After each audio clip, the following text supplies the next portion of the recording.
Hello, Suvaros Minahan, Talk Cosmos, and this is our mini connections.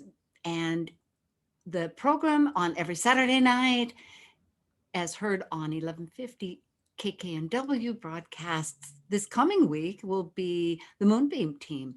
And I am doing a little daily connection. And do register below. I mean, I'm glad if you want to subscribe. That would be just wonderful. Today, I have thoughts to connect. It is December 24, 2020. And for part of the world, it is the eve of Christmas. And although in Europe, it is Christmas Day. I have a relative that just wished me Merry Christmas. There's so many things to consider as this moment. Mercury does its transit, and let's look at that chart because it's not just Mercury. It's about the words, of course, concerning Mercury, and Chiron is energetically involved. And I want to talk about that Christmas star that we're still experiencing, like, because what are the words that we're telling ourselves? What is happening here? Let's see if we can look at this chart and have a communication. All right, this is the moment as I am in Kailua Kona. And look at that first house. It is packed. Mars at 24 degrees Aries, and that's significant. It happens to be on my north node. So here I am once again. But if we look at the moon and Uranus is the dispositor, as we talk about here, to the great conjunction, the mutation, because it's going from earth to air. It is an air communication. It is air that connects with water, with feeds fire. It has that relationship with trees that grow in earth, exchanging dioxide for oxygen. It's very strong energy system. And Uranus is connected immediately 1 degree, exact 1 degree, look at the minutes here, to the moon, our stories, our sense of survival, our self-reliance. They're both in Taurus, where spirit descends into form. We've discussed this.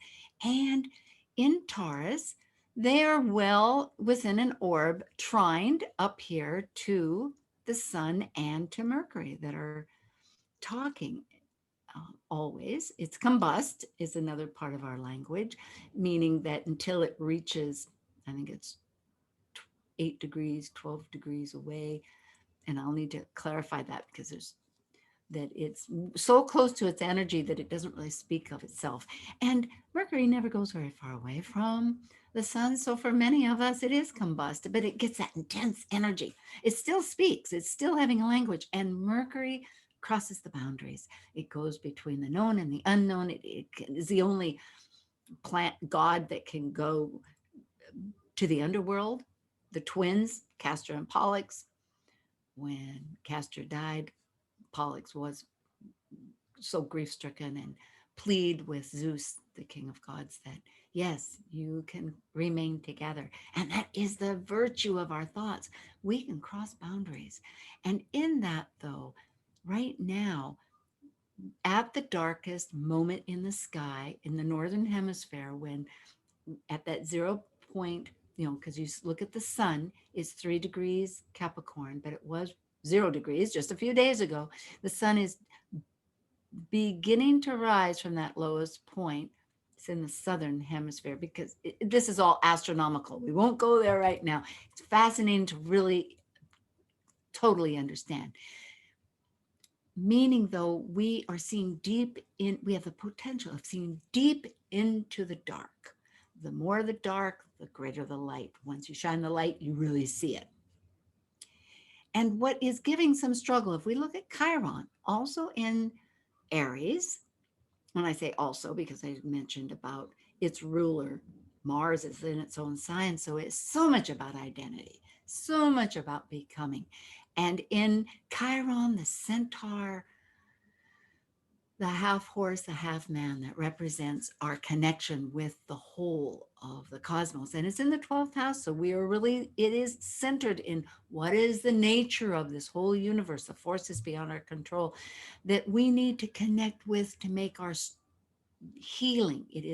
Was a great teacher for healing, an alchemist and a shaman. And it is square, meaning there's a lot of tension, 4 degrees to that sun and to Mercury. They're talking here the structure of the times and our conditioning. And it is Christmas for many people, as I was saying, and I'm well respecting. It's not for all. There's Hanukkah, there's uh, Muslim, there's all the wonderful Asian, Confucius, Buddhism, and it's Shintoism, etc. Um, of of strong beliefs that have all virtue. But in this case of our Western civilization with the Christmas story, we there is something to look at because those stories that we tell ourselves and looking at Jupiter, it had several planets that were visible, and Saturn had Titan visible. There are messages that perhaps we don't, that need to be looked at. But right now, we're looking at what we think of was the Christmas star. It said, oh, it's the Christmas star. Well, Bernadette Brady, a doctor of anthropology and associated with the university, not associated, but directing University of Wales, Trinity of David in the UK, a wonderful, magnificent astronomer, astrologer, and wit of great depth, has a fascinating class that I listened to about the Christmas star. And she researched in her in astounding depth.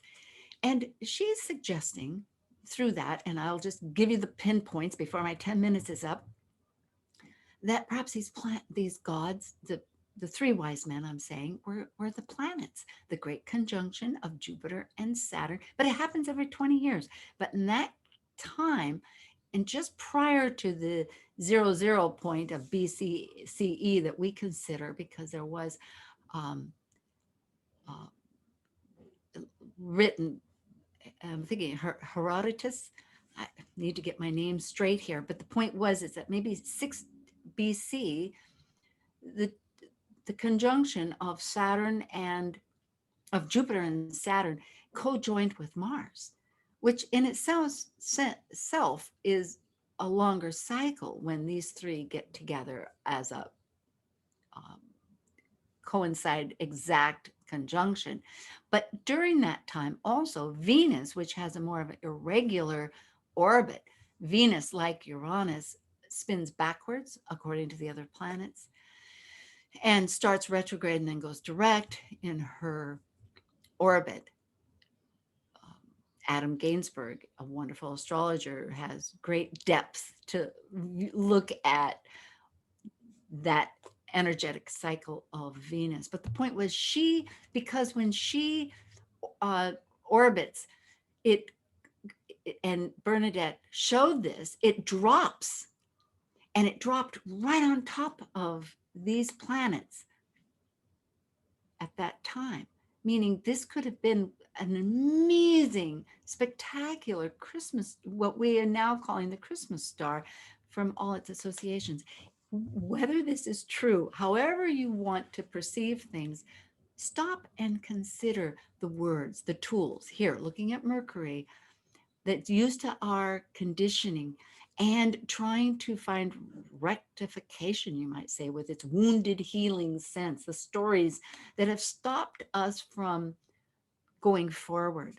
There's some message there. Now, we're ready to have this awakening. It's right here with Uranus. It's trining that energy with the moon, which is really our stories, the words that associate with our emotions, that want to tell the stories of our life, that we always have a chance to re-identify.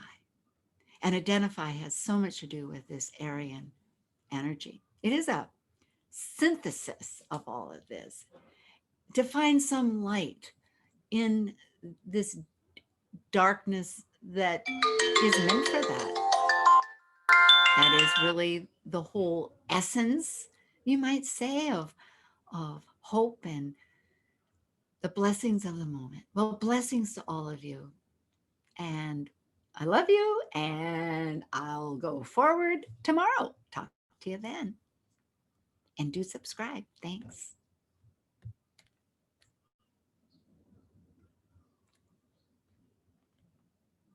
All right.